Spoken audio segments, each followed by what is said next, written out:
નમસ્કાર, આપ જોઈ રહ્યા છો સ્પાર્ક ટુડે ન્યૂઝ। કુંડાના નોલિયાબારી ફળિયાની સગર્ભાને રાત્રે પ્રસૂતિનો દુખાવો ઉપડતા કાચા રસ્તાને લઈ 108 ઘર સુધી ન આવતા પરિવારજનો સગર્ભાને ઝોલીમાં નાખીને ઉંચકીને 1 કિલોમીટર સુધી ચાલ્યા હતા। 1 કિલોમીટર ચાલ્યા બાદ ખાનગી વાહનમાં સગર્ભાને લઈ ત્યાંથી 2 કિલોમીટર દૂર ઊભેલી 108ના સગર્ભાને સોંપી દવાખાને લઈ જવાઈ હતી। ગઢબોરિયાદ CHCમાં રાત્રિના સગર્ભાને પ્રસૂતિ થતાં મૃત બાળકનો જન્મ થયો હતો। રસ્તો હોત તો બાળક દુનિયા જોઈ શક્યો હોત। મૃત બાળકનો જન્મ થયો અને જીવ સંતોષના ખેલ વચ્ચે ગ્રામજનો કાચા રસ્તાનું દુઃખ ભોગવતા હોય, જેને લઈને રોષ વ્યક્ત કર્યો હતો।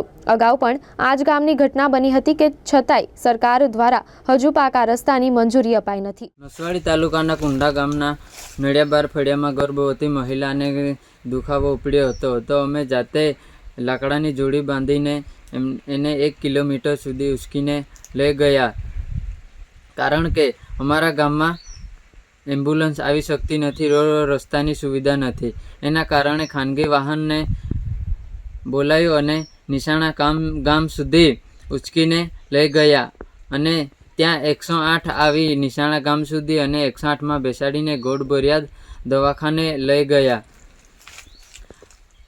પછી બાળકનો જન્મ તો થયો પણ મૃતદેહમાં થયો, કારણ કે રોડ રસ્તાની સુવિધા ન હોવાથી સમયસર